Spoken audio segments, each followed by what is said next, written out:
다음 주가 추석 명절입니다. 아마도 어제와 오늘에 많은 사람들이 벌초하러 이동할 것 같습니다. 세상은 참 다양하게 변합니다. 한때는 진리인 듯 절대적인 명제로 인식되었으나 어느 순간 누가 그랬는지 언제부터 그랬는지 정확히 알 수도 없는 채 조금 다른 사고방식, 조금 새로운 생활 방식이 자리를 차지하곤 합니다. 가족 중에 어르신이 소천하시면 요즘에는 거주지와 멀리 떨어져 있는 선산에 매장하는 경우보다는 가까운 납골당에 모시는 경우가 많아지고 있습니다. 그래서 한동안은 직접 벌초를 하다가 또 한동안은 벌초를 대행해주는 대행업체들이 성행을 하다가 이제는 아예 벌초를 할 일이 없어지고 있는 것 같습니다. 무엇이 옳다라고 주장할 수는 없습니다.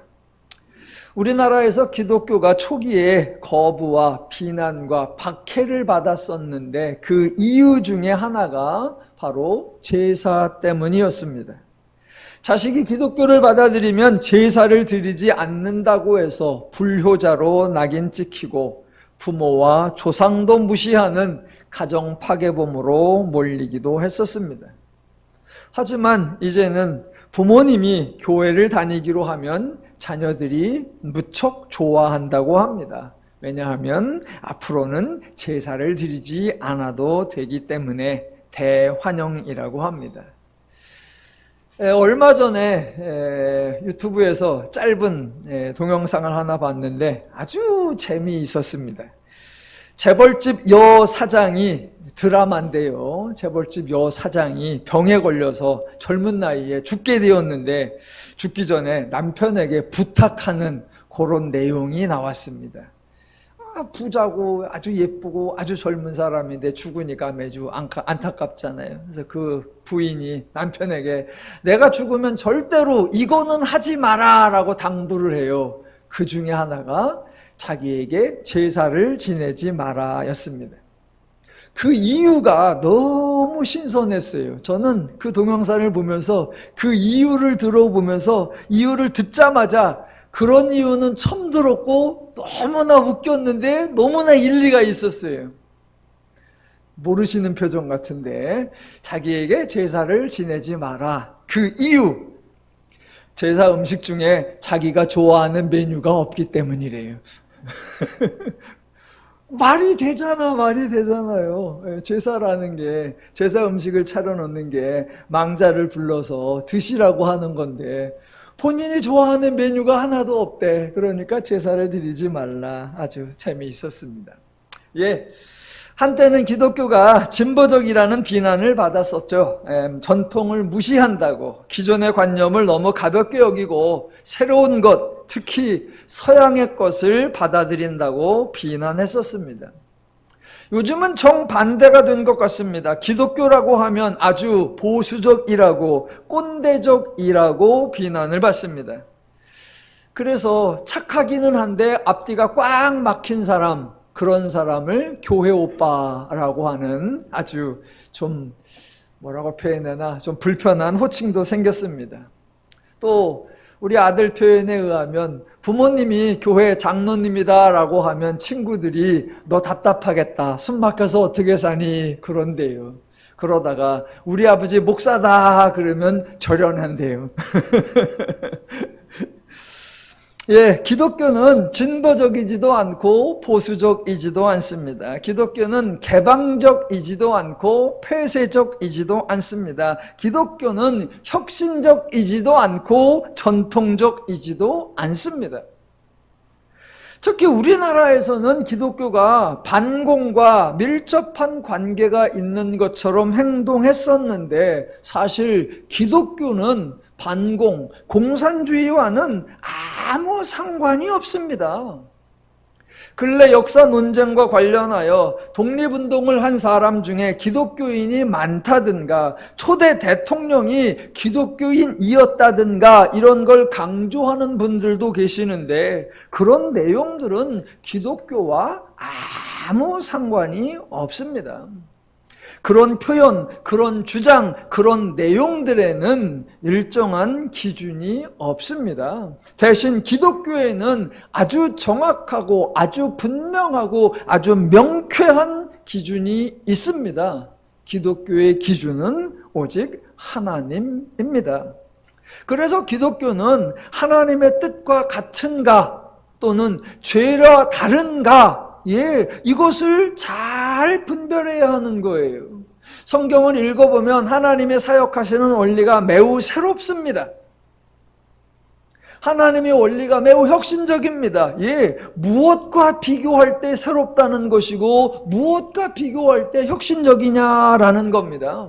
하나님이 독재적이냐 민주적이냐 그런 거 따지는 것이 아닙니다. 성경에 노예 제도가 나온다고 해서, 성경에 일부 다처제가 나온다고 해서, 성경에 정복 전쟁이 나온다고 해서 하나님은 이런 것 같다, 기독교는 이런 것 같다라는 주장들 모두 기독교의 기준을 오해하는 겁니다. 기독교가 새롭다라는 건 죄와 비교할 때 새롭다는 거고, 기독교가 혁신적이다라고 하는 건 죄와 비교할 때 혁신적이라는 것이고, 하나님이 거룩하다라고 하는 건 하나님이 죄와는 다르다라는 겁니다.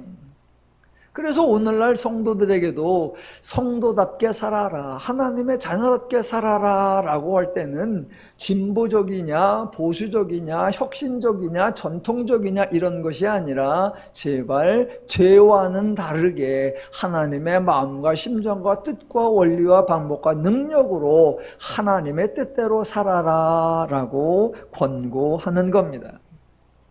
하나님의 뜻을 따르고 죄를 멀리하라, 이러한 내용을 오늘 본문 히브리서 3장 1절에서는 함께 하늘의 부르심을 받은 거룩한 형제들이라고 표현을 했습니다. 저는 이 표현이 기독교의 내용을 아주 잘 설명해 주는 매우 소중한 표현이라고 생각을 합니다. 일반적으로 세상에서는 또는 다른 종교에서는 거의 사용하지 않지만 기독교에서는 아주 자연스럽게 사용하는 표현이 부르심을 받았다입니다. 부르심을 받았다. 기독교의 주체가 하나님이다라는 겁니다. 하나님의 사역이 인간의 자격이나 인간의 능력에 따라 선발되어서 그 사람이 행하는 게 아니다라고 제가 계속 반복하는데 종종 사람들이 의아심을 가집니다. 저희들이 하는 말, 하나님은 누구를 쓰신다? 아무나. 하나님이 그 사람을 쓰셨다. 왜? 그냥. 그러면 사람들이 동의를 잘 안 해요. 에이, 다 나름의 하나님의 뜻이 있었겠지, 하나님의 기준이 있었겠지, 우리가 보지 못하는 그 사람의 장점을 하나님이 알고 계셨겠지 라고 생각들을 합니다. 아니요. 하나님은 누구를 쓰신다? 아무나 쓰는 거예요. 인간의 자격이나 인간의 능력에 의한 것이 아니다라는 거, 그 증거를 하나 제가 제시한다면 바로 구약에 나오는 제사장입니다. 야곱이 12아들을 낳아서 그 12아들에서부터 이스라엘의 12지파가 시작이 되는데, 그 12아들 중에 셋째 아들인 레위 가문이 이스라엘의 제사장 지파로 결정이 됩니다. 왜요? 12아들 중에 왜 셋째 아들 레위의 가문이 제사장 지파가 되었을까요? 첫째 아들보다 영성이 깊었나요? 둘째 아들보다 제사에 관심이 많았나요? 넷째 아들보다 리더십이 있었나요? 다섯째 아들보다 신실했나요? 여섯째 아들보다 어학을 잘했나요? 일곱째 아들보다 대인관계가 좋았나요? 여덟째 아들보다 충성심이 강했나요? 아홉째 아들보다 온유했나요? 열째 아들보다 양을 잘 다루었나요? 11째 아들보다 인물이 좋았나요? 12째 아들보다 욕심이 없었나요? 아무 이유가 없습니다. 왜 12아들 중에 특별히 셋째 아들 레위가 제사장이 되었을까? 레위에게는 그 근거가 없습니다. 그저 딱 하나, 하나님이 그렇게 하기로 하셔서, 그것뿐입니다. 내가 자격을 갖추었으면, 내가 수고와 노력을 해서 얻어낸 것이라면 부르심을 받았다라고 표현하지 않습니다. 아주 간단하게 내가 했다라고 합니다. 그런데 기독교에서는 하나님과 관련된 일에 대해서는 인간이 먼저 시작하는 경우가 없습니다. 그래서 늘 부르심을 받았다, 구원을 받았다, 은혜를 받았다라고 모두 하나님이 먼저 행하신 것이고 인간은 받은 것입니다. 그래서 인간이 은혜로 받았기에 기독교에서 인간은 자랑할 수가 없고 교만할 수가 없습니다.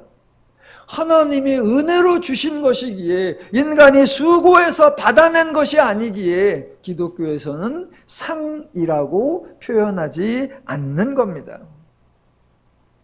오늘 1절에 하늘의 부르심을 받은 이라는 표현이 나오는데 이 표현에는 조금 더 깊은, 조금 더 심오한 내용이 담겨져 있습니다.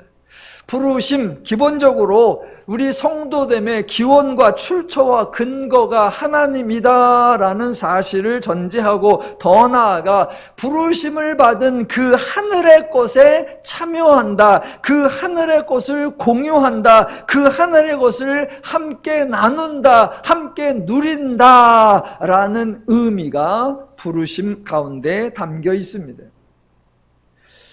제가 주장하는 게 아니라 본문에, 정확하게 말하면 헬라어 원문에는 참여하다, 공유하다, 함께하다, 나누다라는 그 단어가 헬라어 원문에는 써 있습니다. 그런데 번역을 하면서 그 단어는 그냥 빼버린 거예요.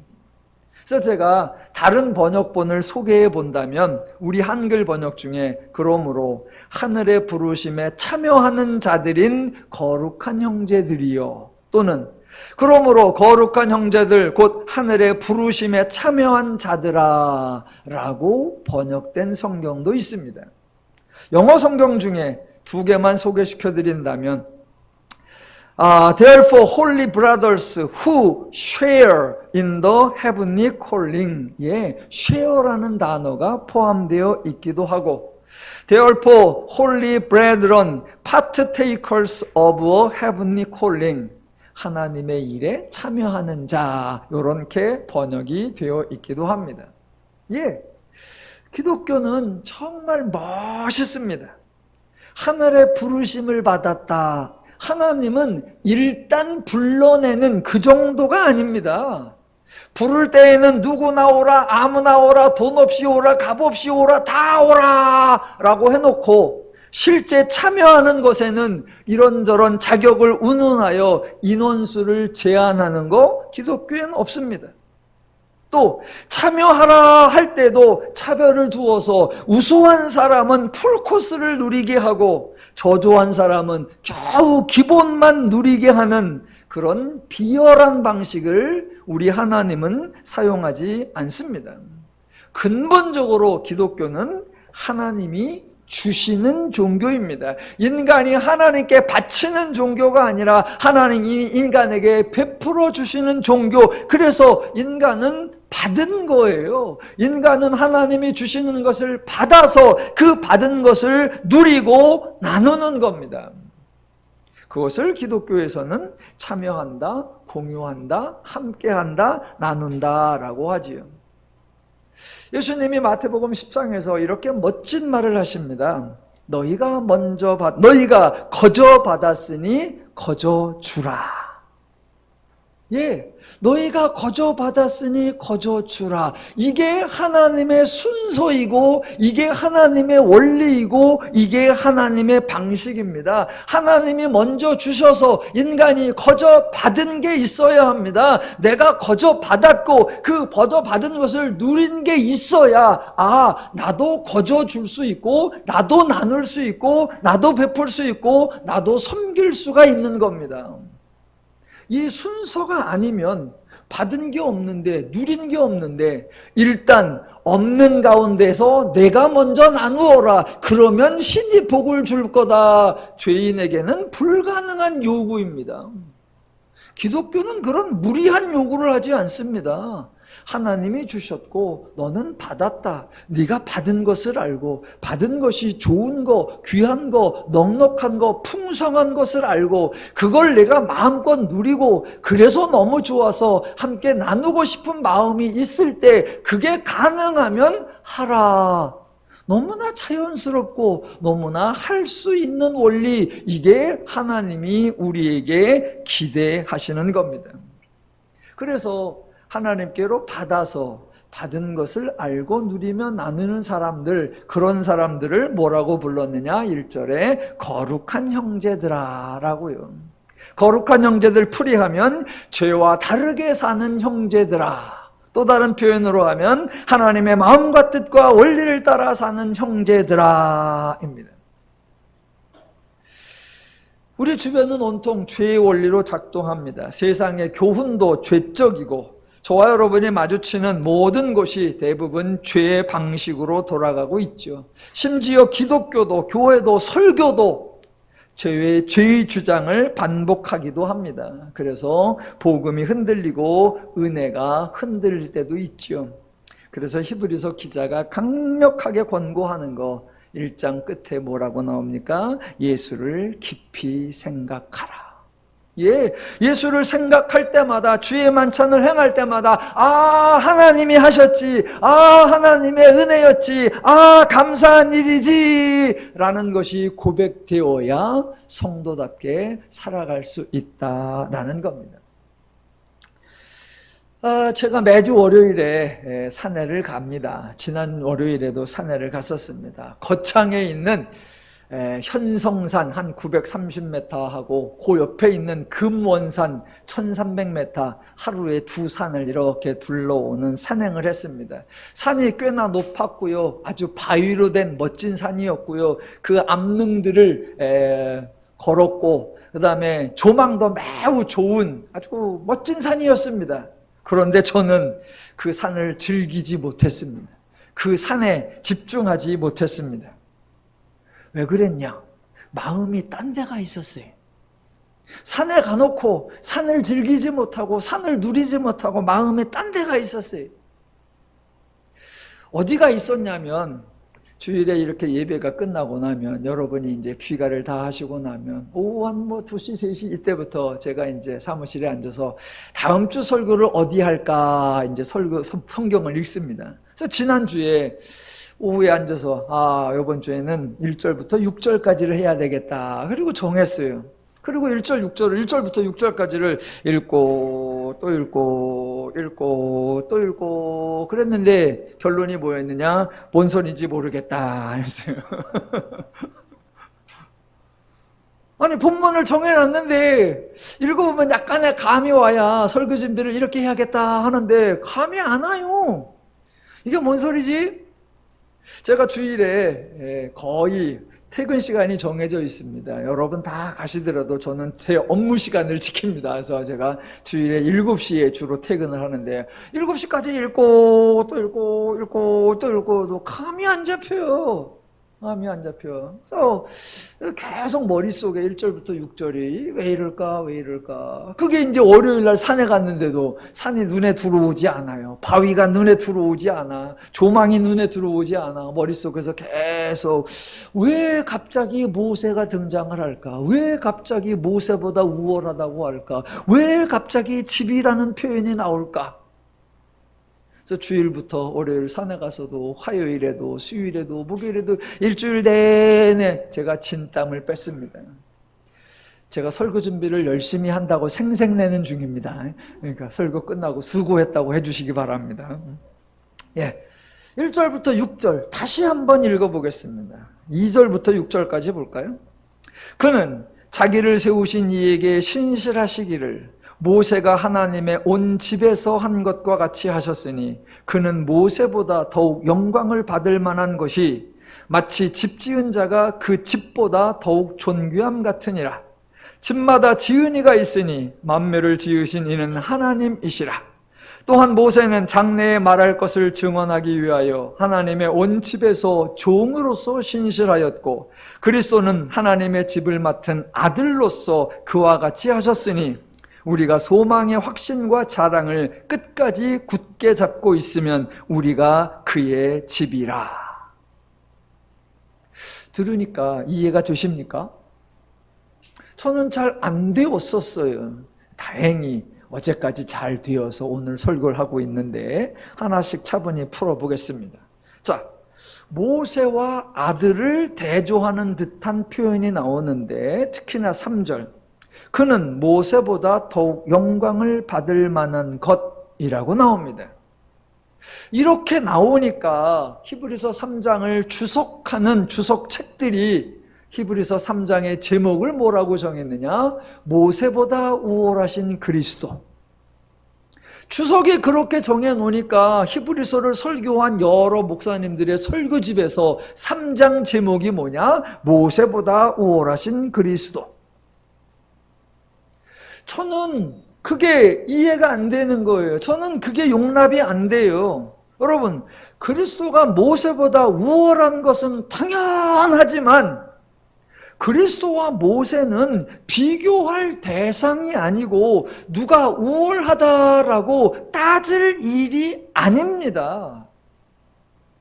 그 이유가 히브리서 1장 1절과 2절 때문이에요. 1절과 2절 다시 볼게요. 1장.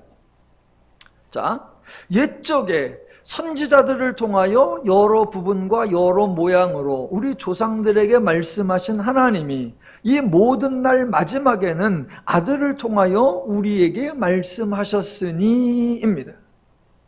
옛적에도 일하신 분이 하나님이시고 마지막에도 일하신 분이 하나님이십니다. 옛적에는 일이 잘못된 것이 아니고 마지막에만 일이 제대로 된 것이 아닙니다. 하나님이 옛적에는 실수하거나 실패한 것이 아니고 마지막에 가서야 겨우 간신히 사역이 성취된 게 아닙니다. 그래서 제가 1장 1절과 2절을 설교할 때에 번역본들을 비교해 주면서 1절이 끝나고 2절이 시작될 때 그러나로 시작하면 안 된다. 그리고 이어야 한다라고 제가 강조를 했었습니다. 자, 하나님이 의도와 계획과 목적을 가지고 1절처럼 행동하셨습니다.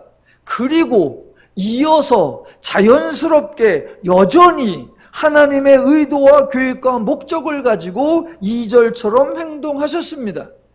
1절과 2절 모두가 하나님의 뜻이었고 하나님의 순서였고 하나님의 방법이었습니다. 1절이 잘 진행되고 잘 성취되었고 2절이 잘 진행되고 잘 성취되었습니다. 이걸 기억하면서 오늘 3장 2절로 6절을 이해해야 합니다.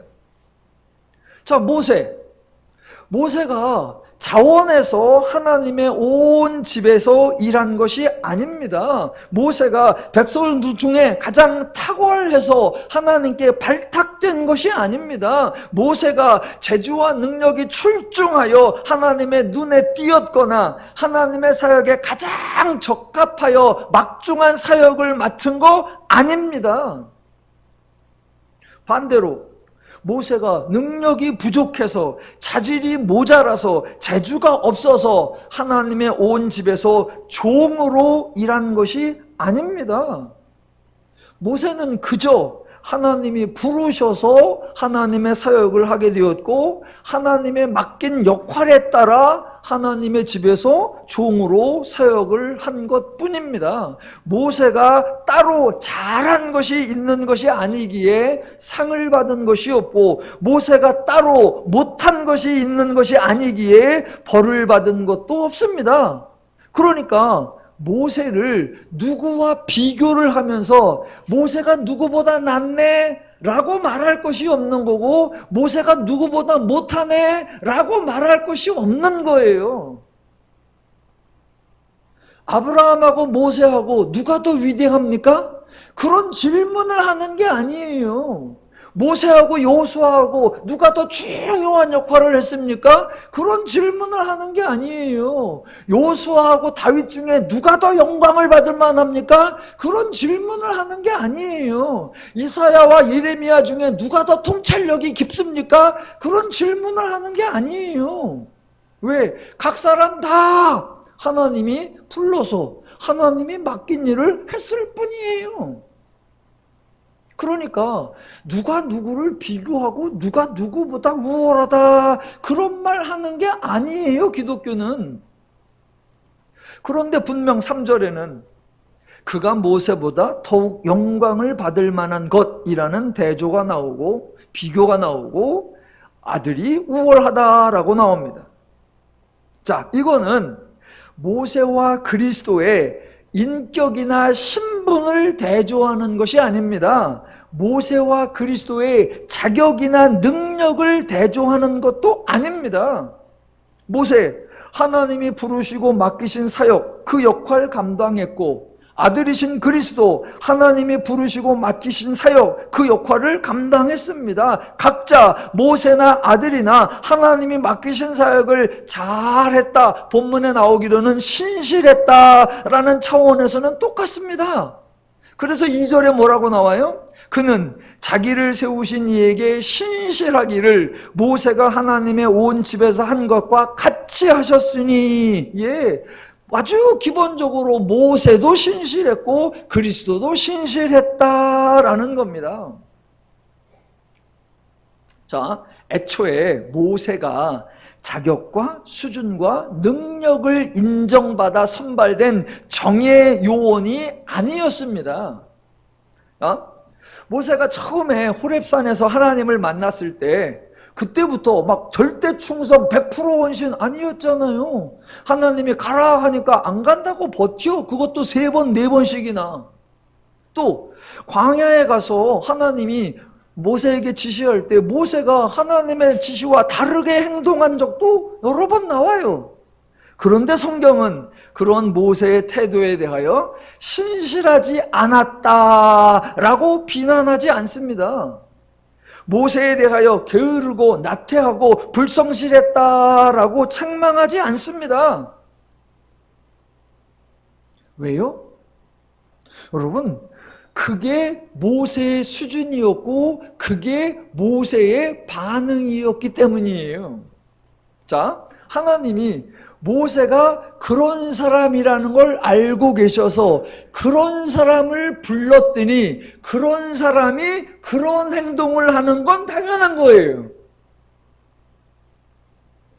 반대로 아주 사람 중에 탁월하고 우수하고 능력 있는 자를 뽑아놨더니 그가 엉뚱한 짓을 하면 너는 왜 그러냐? 라고 할 수 있습니다. 왜? 뛰어난 사람을 뽑았는데 엉뚱한 짓을 하니까. 그런데 반대로 아니 그냥 그래, 그냥 여러 죄인 중에 하나야, 아무나 뽑아도 그놈이 그놈이야. 그래서 그놈들 중에 하나 뽑았어. 그랬더니 아니나 다를까 죄인들 같이 행동을 해. 그러면 넌 원래 그래.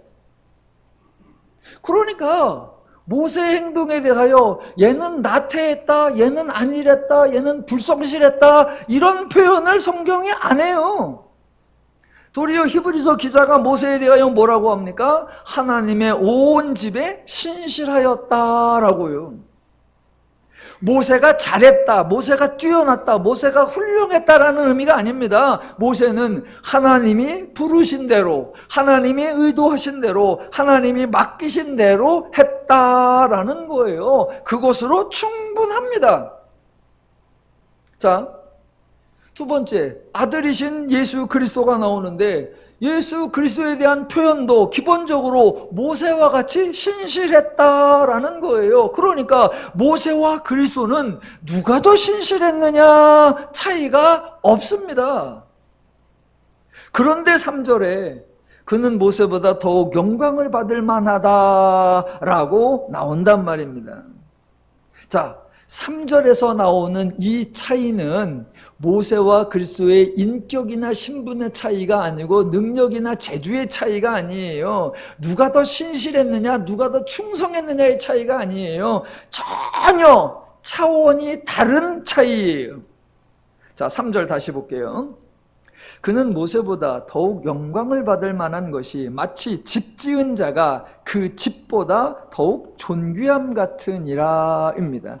대조하려는 게 뭐냐면 집 지은 자와 집입니다.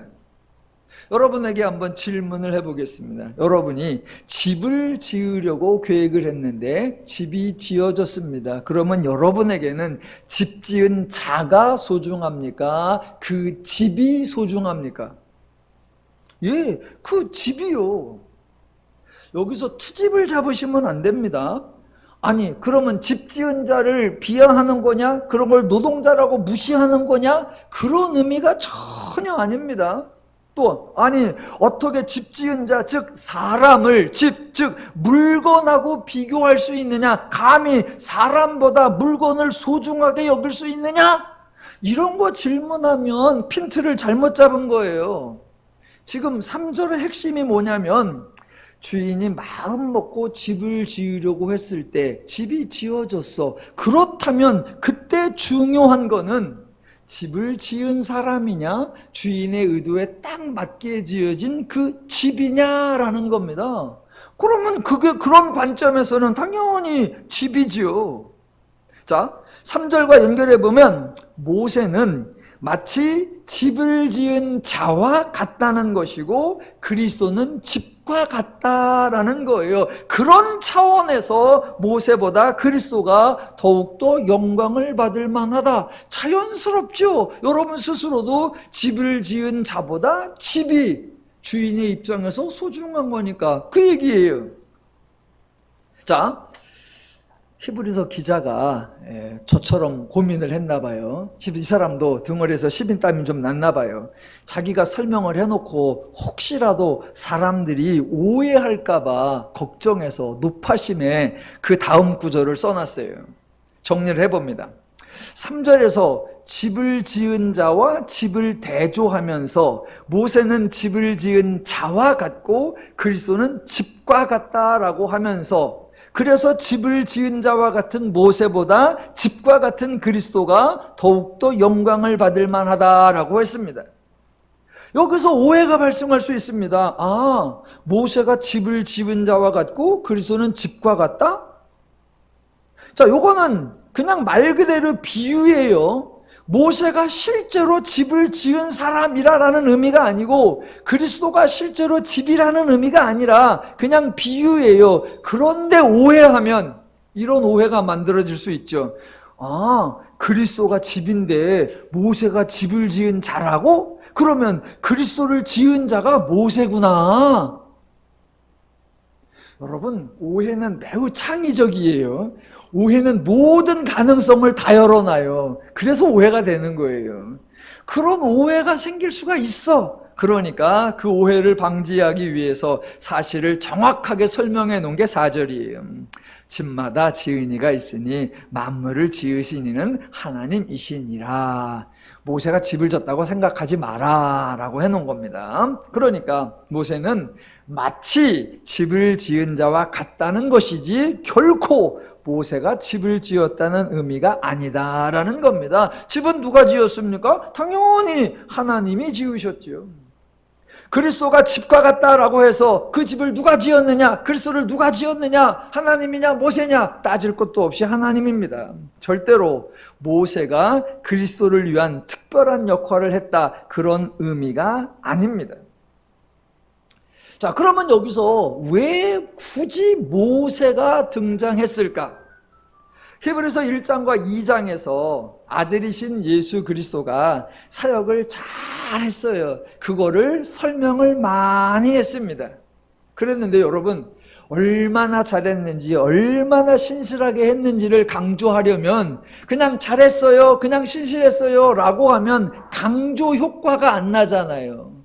그래서 성경을 아는 사람들이, 하나님의 사역을 아는 사람들이 늘 기억하고 있는 인물, 가장 모범적이라고 가장 신실하다고 생각하는 인물, 그 인물을 한 사람 소개하면서 그보다 더 신실하다라고 소개한 거예요. 그래서 3장에 등장한 게 모세이고 이제 4장과 5장 넘어가면 여호수아가 등장합니다. 그래서 결코 모세나 여호수아를 비하하려는 것이 아니라 아들이신 그리스도를 강조하는 것이다 라는 겁니다. 자, 여기서 제가 등산 가서 산의 맛을 느끼지 못하고 등에 식은땀을 흘린 이유, 일주일 내내 고민한 이유, 그거 하나를 소개해 보겠습니다. 그게 2절부터 6절까지의 특정한 단어가 계속 반복해서 나옵니다. 뭐 이미 눈치채셨겠죠? 바로 집이라고 하는 단어입니다. 2절, 모세가 하나님의 온 집에서 한 것. 3절, 마치 집 지은 자가 그 집보다 더욱 존귀함 같으니라. 4절, 집마다 지은이가 있으니. 5절, 모세는 장래에 말할 것을 증언하기 위하여 하나님의 온 집에서. 6절, 그리스도는 하나님의 집을 맡은 아들로서. 6절 끝에 우리는 그의 집이라. 왜 집이 나오지요? 혹시 아십니까? 히브리서 기자도 부동산을 좋아했나? 잘 이해가 안 돼가지고 앞에 나오는 1절과 2절을 읽어봤습니다. 집에 대한 언급이 없었습니다. 그래서 뒤에 나오는 4장과 5장도 읽어봤습니다. 역시나 집에 대한 언급이 없습니다. 그럼 왜 갑자기, 왜 느닷없이 집이 나올까? 지나가듯 한 번 나오는 것이 아니라 불과 5절 안에 7번이나 나오니까 이거는 의도하고 작정한 것이다. 일부러 반복하는 거다. 왜? 제가 주일날 다음 주 설교를 어디 할까 본문을 정하고 일주일 내내 고민을 해요. 그러다가 이제 정식으로 타이핑을 시작하는 건 수요일날 성경 공부가 끝나고 목요일부터 이제 타이핑을 시작합니다. 그래서 설교 타이핑을 시작할 때 제일 먼저 하는 게 뭐냐면 번역본 15개, 우리말 성경 9개, 영어 성경 6개, 15개 번역본을 타이핑 쳐가지고 번역 비교를 올려놓는 거예요. 제가 한 주도 빠짐없이 매주 합니다. 비록 조회수는 최소 0부터 최대 7회밖에 안 되지만 제가 매주 해요. 왜 하느냐? 저에겐 아주 소중해요. 고민하던 것들이 여러 번역본들을 보면 쉽게 해결되는 어떤 힌트를 얻는 경우가 많습니다. 예, 요번 주에도 월화수목까지 고민을 하다가 목요일날 오후에 타이핑을 하면서 힌트를 발견해서 도움을 받았습니다. 자, 현재 저와 여러분이 보고 있는 개역 개정 성경에는 7번 모두 집이라고 표현이 되어 있습니다. 원문인 헬라어로는 6번이 나오는데 6번 모두 똑같은 단어를 사용했습니다. 여기서 제가 다른 번역본을 소개해 드리면 여러분도 듣는 순간 이렇겠구나 라고 힌트를 찾으실 수 있습니다. 집이라고 번역된 것도 있고 조금 다르게 번역된 것도 있습니다. 소개해 볼게요. 말씀드린 대로 개역 개정은 다 집이고요. 특별히 6절 맨 끝에 나오는 우리는 그의 집이라, 여기에 번역이 다르게 되어 있습니다. 공동 번역과 새 번역은 뭐라고 했느냐? 우리는 하나님의 집안 사람들입니다 라고 했고요. 쉬운 성경은 우리는 하나님의 가족입니다 라고 했고요. 천주교 성경은 우리는 그분의 집안입니다 라고 했어요. 영어 성경은 7번 모두 house라고 번역을 했고, 그래서 6절 끝에도 we are his house라고 번역을 했습니다. 영어 성경은 번역이 하나도 도움이 안 됐어요. 영어는 쓸데가 없어.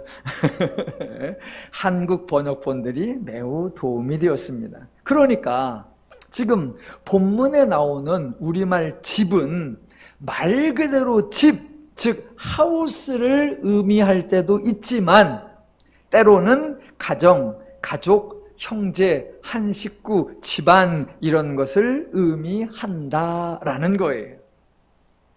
그러니까 저는 번역본들 타이핑을 치면서 요거를 발견하고 너무 재밌었습니다. 됐다! 이제 설교 준비가 되겠구나. 술술술술 됐습니다. 여러분도 저처럼 재미가 있으십니까? 네. 재미가 없으신 분은 그냥 성도로 계시면 되고요. 재미가 있으신 분은 올가을에 침례신학 대학교나 대학원에 입학을 고려해 보셔도 좋겠습니다. 추천서는 제가 아주 강력하게 써드리겠습니다. 자, 잘 풀어볼게요. 이미 2절과 3절에 모세와 그리스도에 대한 묘사가 나와 있었습니다. 인간적으로, 능력적으로 모세와 그리스도를 비교하는 게 아니었고 그리스도의 우월성을 강조하는 게 아니었습니다. 다만 그들의 역할 자체가 달랐다라고 비교한 거예요. 그거를 소개하려고 집을 지은 자 그리고 집이라는 것이 등장했던 겁니다. 그러니까 2절과 3절에 나오는 집이라는 단어는 말 그대로 건물이에요. 하우스예요. 그래서 하우스를 지은 자와 그렇게 지어진 집, 하우스. 2절과 3절에서는 집이 그냥 하우스예요. 자, 그러다가 5절과 6절에서 다시 모세와 그리스도에 대한 묘사가 등장하는데 이번에도 모세가 신실했고 그리스도가 신실했다라고 합니다. 절대로 모세는 대충 했고 예수는 충실했다라고 하지 않습니다. 모세와 예수의 자소나 태도나 열심을 비교하는 게 아니에요. 모세도 신실했고 그리스도도 신실했다. 그런데 차이가 나는 게 있습니다. 모세는 하나님의 온 집에서 종으로 신실했고 그리스도는 하나님의 집을 맡은 아들로서 신실했다라는 겁니다. 보세요. 2절과 3절에서 집은 하우스예요. 그런데 5절과 6절에서는 여러분 이게 만약 하우스라면 건물에 대하여 종으로서 건물에 대하여 아들로서 이런 표현은 설정이 되지 않습니다. 그러니까 5절과 6절에 나오는 집은 하우스가 아니라 하나님의 가정, 하나님의 집안, 하나님의 식구, 하나님 내 집안이에요. 그래서 그 하나님 가정의 종으로서 신실했느냐, 그 하나님 가정의 아들로서 신실했느냐라는 거예요. 그래서 똑같은 헬라어 단어가 쓰였는데 2절과 3절에서는 건물로서 하우스의 의미로 쓰였고 5절과 6절에서는 가정, 집안, 자녀, 형제, 식구라는 의미가 나는 거예요. 자, 제가 앞에서 본문에 대한 고민을 언급했었는데 본문에 왜 집이 나오느냐라는 겁니다. 건물로서의 집은 모세는 짓는 자다, 예수는 지은 집이다 이렇게 비교를 하는 게 아니라 애당초 그들의 역할의 차이를 강조하려고 했던 거고요. 자, 이제 중요한 거는 왜 집, 즉 가정, 가족, 형제, 집안, 식구 이런 의미로서의 집이 등장하느냐라는 겁니다. 자, 2장을 보셔서 여러분이 아시겠지만 2장에서 강조한 내용이 뭐냐면 아들이신 예수께서 만물을 발 아래 복종하게 하는 권세가 있음에도 불구하고 십자가 사역을 하셨다고 했습니다. 그런데 그냥 단순하게 십자가를 졌어 그 정도가 아니에요. 그 십자가 사역을 행하기 위하여 14절 2장 14절 자녀들은 혈과 육에 속하였음에 그도 또한 같은 모양으로 혈과 육을 지니셨다. 그러면서 자녀라는 표현이 등장했고 그렇게 한 몸이 되어서 십자가 사역을 행한 결과가 2장 11절 거룩하게 하시는 이와 거룩하게 함을 입은 자들이 다 한 근원에서 난지라. 그러므로 형제라 부르시기를 부끄러워하지 아니하시고 에서 형제가 등장했습니다. 즉 아들이신 예수께서 구원의 창시자로서 십자가 사역을 통해 마귀를 멸하시고 죄인을 구원하셔서 하나님의 자녀가 되게 하고 예수 자신과 한 형제가 되게 하심으로 이루어진 것, 그게 바로 본문에 나오는 하나님의 집입니다.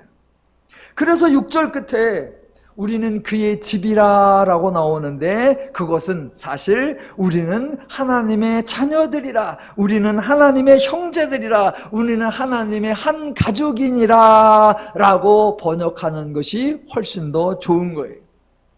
자, 마지막으로 3장 1절에서 예수를 깊이 생각하라 라고 권면했는데 히브리서 자체가 강조하는 예수에 대한 내용이 6절에 나오는 거예요.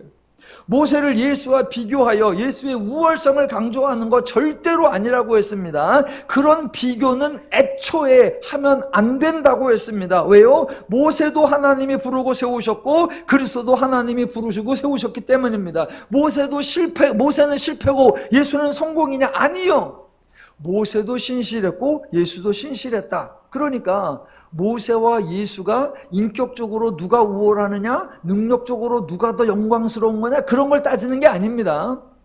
원래 하나님이 히브리서 1장 1절과 2절처럼 옛적에도 마지막에도 하나님이 일을 잘 이루어 가셨다. 그러면 중요한 것은 하나님이 이런 과정으로, 하나님이 이런 순서로, 하나님이 이런 절차로 일을 행했다라는 겁니다. 그래서 하나님이 이렇게 섬세한 과정을 통해 하나님이 이렇게 신실하게, 하나님이 이렇게 은혜롭게 사역을 행하셔서 하나님이 저와 여러분을 이렇게 하나님의 자녀로, 하나님의 가정으로 맏아들이신 예수 그리스도와 한 근원에서 나게 하사 형제라 부르심을 받을 수 있도록 존귀하게 해 주셨구나. 그 사실을 아는 것, 그게 가장 소중한 거예요.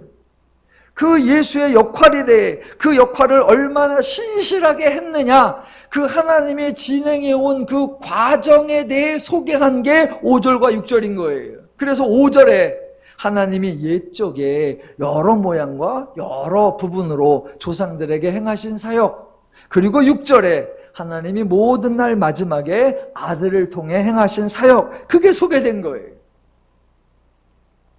그러니까 하나님의 순서에서, 하나님의 과정에서, 하나님의 절차에서 모세가 맡은 역할이 무엇이에요? 그게 5절.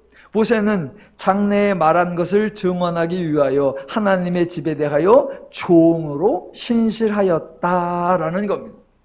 그러니까 모세는 하나님의 집, 즉 모세 시대로 하면 하나님의 백성, 즉 이스라엘이 되겠죠. 그 이스라엘을 출애굽하고 이스라엘을 광야로 이끌어내는 그 일꾼의 역할을 신실하게 했다라는 거예요. 그래서 모세와 구약의 그 이스라엘 백성이 장차로 보면, 나중으로 보면 하나님의 자녀들, 하나님의 백성들, 하나님의 식구들, 본문의 표현으로 하면 하나님의 집, 그 집의 상징이 될 만한 그런 역할을 했었다라는 거예요. 그게 5절이에요. 그래서 지금 5절에서 모세가 뭐로 소개되느냐? 하나님의 집에서 종으로서 신실하였다예요. 여기서 말하는 종은 노예가 아니에요. 머슴이 아니에요. 종은 그냥 일꾼 또는 사역자 또는 맡은 자예요. 자, 모세가 하나님이 장차 이루어낼 하나님의 집, 하나님의 가정, 하나님의 교회로서의 그 모습을 상징하는 역할을 했었고, 드디어 그 모세의 과정을 거쳐서 그리스도가 강림하였고, 그리스도는 하나님의 집을 맡은 아들로서 그와 같이 신실했다라는 겁니다. 자, 중요한 거는 모세는 종 또는 일꾼으로 소개되는 거고 그리스도는 아들이라고 소개가 된다는 거예요. 여러분, 이게 당연합니다. 왜 모세는 종이고 왜 예수는 아들일까요? 결국 하나님도 종놈하고 아들하고는 이렇게 차별 대우를 하시는구나, 그런 얘기가 아니에요. 하나님은 종놈은 뼈 빠지게 부려먹고 아들은 아주 영광스럽게 대하는구나. 우리 하나님은 그렇게 치사한 분이 아니라니까요. 그러면 왜 모세에게는 종, 다른 표현으로 일꾼, 다른 표현으로 사역자라고 하고 왜 예수에게는 아들이라고 표현했을까? 둘 다 신실하다며. 자, 그 이유는 모세가 이스라엘을 세운 것이 아니기 때문이요, 예수가 하나님의 집을 세웠기 때문입니다.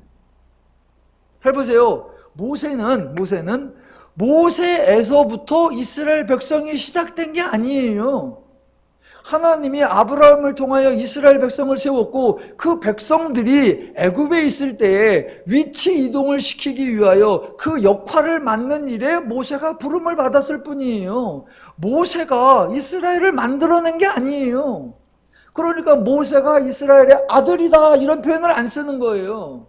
대신 예수는 하나님이신데 자녀들이 혈과 육이 있으니까 자녀들과 같은 모양으로 혈과 육을 입으셨고, 그 십자가 사역을 행하셔서 예수 자체가 맏아들이 되어서 모든 구원받은 자들을 아들들 되게 하여 예수와 모든 자녀들이 하나님의 백성, 하나님의 교회, 하나님이 집이 되도록 그 시작을 했잖아요.